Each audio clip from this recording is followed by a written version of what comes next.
6 గ్యారెంటీల పేరుతో ప్రజలను కాంగ్రెస్ ప్రభుత్వం మోసం చేసింది. మాజీ మంత్రి ఎమ్మెల్యే టి హరీష్ రావు జూబ్లీహిల్స్ నియోజకవర్గం Yousufguda divisional BRS party MLA అభ్యర్థి మాగంటి సునీత గోపీనాథ్ తో కలిసి పర్యటించిన హరీష్ రావు ఇంటింటికి కాంగ్రెస్ బాకీ కార్డుల పంపిణీ కార్యక్రమంలో పాల్గొన్నారు.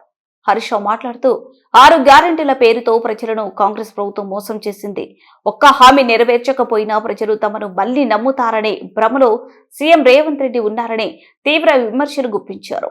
కాంగ్రెస్ పార్టీ అధికారంలోకి వస్తే 100 రోజుల్లో అన్ని హామీలను అమలు చేస్తామని చెప్పి నేటికి 22 నెలలు గడిచిన ఒక్క పథకం కూడా సక్రమంగా అమలు చేయలేకపోయిందని మండిపడ్డారు.